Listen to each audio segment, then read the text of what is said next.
Okay, let's get this over with.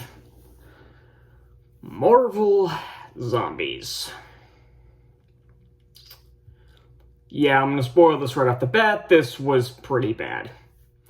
And this is gonna be a pretty short review. One, because this thing's been out for over a month now. I wanted to get this done on Halloween, but I was sick for basically an entire week, so I was not up to filming at all. So I'm getting to it now. And to be honest, there's not much to talk about with this. There's really not. And I knew I was in trouble right off the bat when the first three characters that we saw were not any of the interesting characters that the majority of the fan base likes, or even any of the new ones, especially the ones that were pushed in the trailers, like the characters from Thunderbolts, like Yelena or Red Guardian, or even any of the ones that weren't, like US Agent or Ghost, or really anybody interesting. Instead, we got stuck with a combination of Kate Bishop, Riri Williams, and Kamala Khan. And I knew it was getting even worse when I figured out that Kamala Khan was the main character of this show. And considering that happened in the first episode, you can imagine I was not exactly looking forward to the other three. Now, the show obviously has plenty of characters from the MCU, but a lot of them are a lot of the newer characters. Like, they join up with Yelena and Red Guardian, like I said, and Melina. Melina does not last very long, and you can tell it's not Rachel Weisz because the voice sounds nothing like her.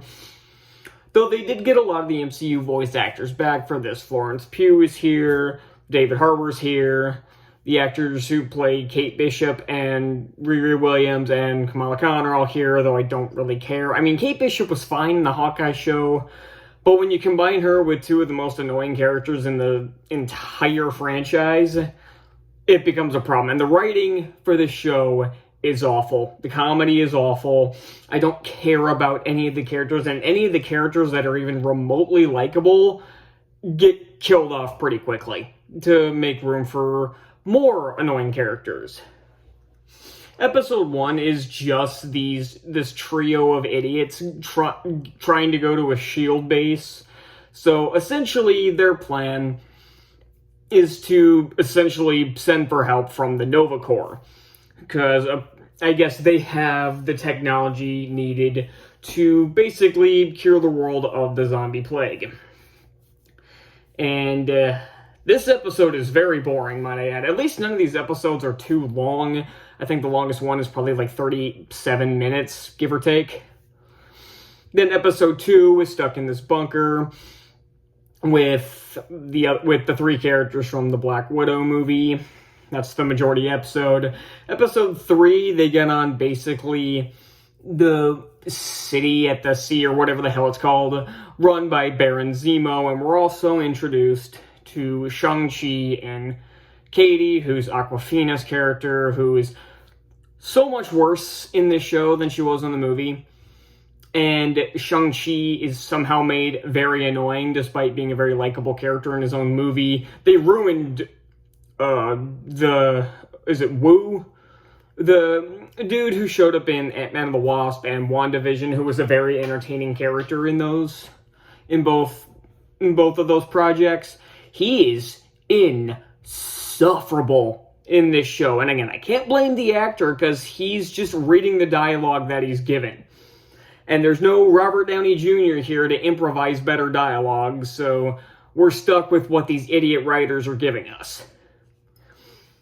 And I will say I did like the fact that that the Mandarin did show up to help Shang-Chi and gave Shang-Chi the rings and basically let himself get killed by the zombies so Shang-Chi could escape. I did like that because, again, because in the movie he wasn't a power-hungry asshole. He just wanted his entire family to be reunited again. And essentially he was sacrificing himself for what was left of his family. Where Shang-Chi's sister is, I have no idea, but that really doesn't matter because the rest of this episode is so fucking stupid. And it doesn't help where Shang-Chi gave half the rings to Katie for some fucking reason. And they eventually, basically everybody joins up on this essentially floating city made by Zemo. It's basically the Raft. It's really a prison facility that he basically turned into a giant boat. And essentially he kind of lured the heroes there to basically be sacrifices to the zombies, because again, he still hates superheroes, which is kind of interesting. But again, they kill off all the good characters. Like, they get rid of Yelena in this episode. The only cool character in this show is the Moon Knight Blade combination, and it helps that he just doesn't put up with other people's shit, so that was definitely a plus. But he's actually pretty cool in this show. But again, he's the only one. There are a couple other entertaining characters, like again, Red Guardian's still pretty entertaining. Maybe it's just David Harbour, I don't know. Yelena's cool until they kill her off. And there's some weird, and then you get, I was going to talk about something, but I'll get to that when I get to a specific scene that I want to talk about, because it makes more sense once you have context.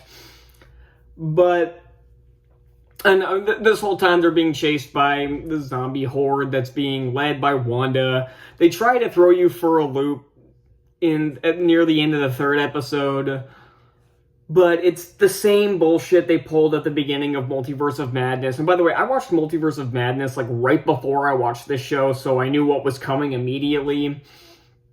That everything, once they get to New Asgard, everything there is a mirage, and that's exactly what happened. And it was and then again, they kill off Red Guardian in that episode.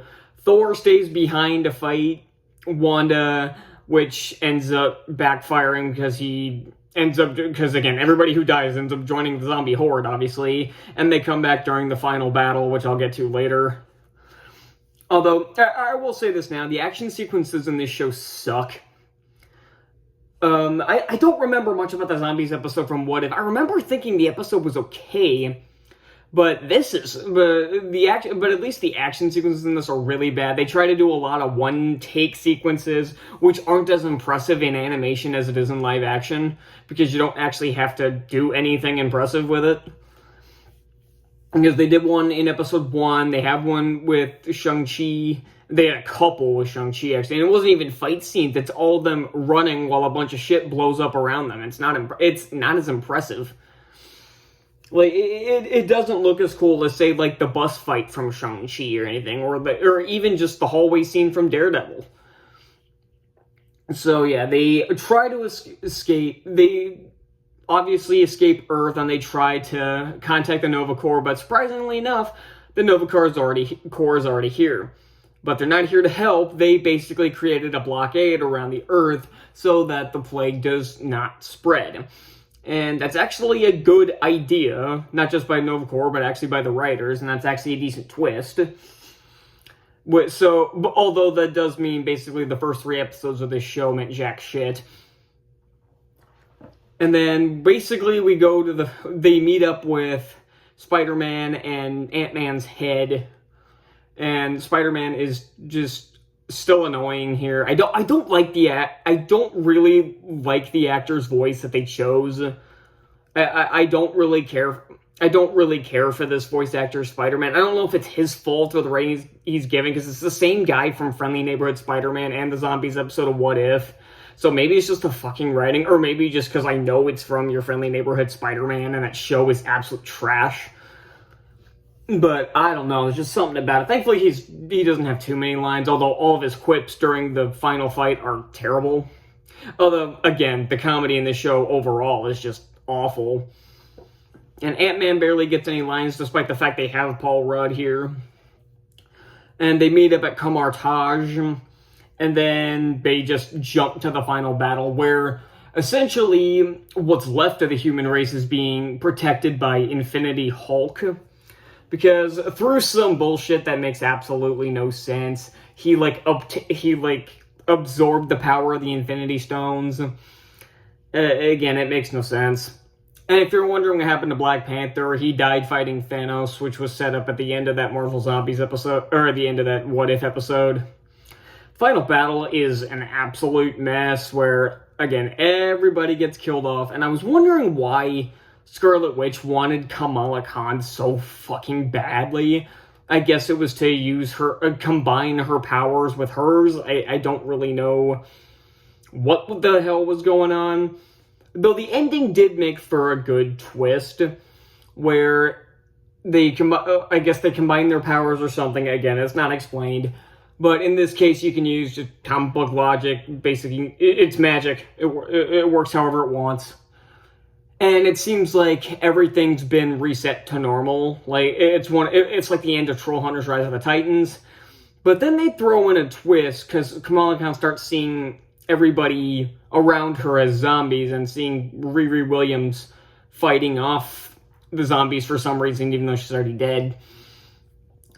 And so essentially what happened is that Scarlet Witch made this mirage, made another mirage for Kamala. Basically, everything around her is, again, it's essentially the mirage that we saw in New Asgard and saw in Multiverse of Madness and everything.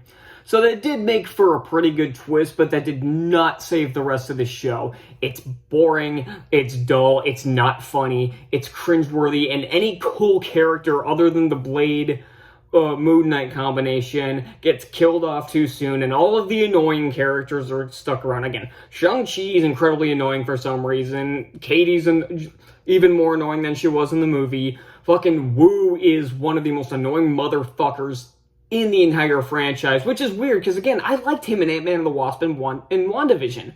The only thing that could have made this show worse is if Darcy was here. I'm being dead serious. Kamala Khan's annoying. All of the people who stick around are just obnoxious. Again, all the cool characters get killed off, and in really stupid ways. By a certain point, when they arrived at New Asgard, the only character I was sympathizing with was Zemo, because he was just done with everybody else's shit.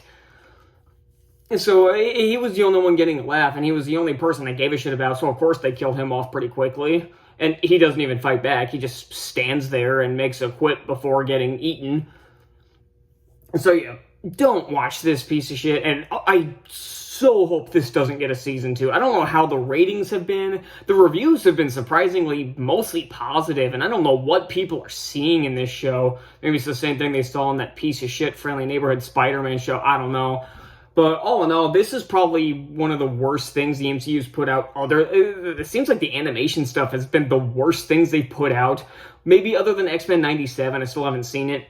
But other than that, the Spider-Man show, apparently What If got even worse than the mediocre season 1. I don't know what's going on with their animation. I'm giving Marvel Zombies a D. This sucked. So that's all I got, and I'll see you all next time. Bye.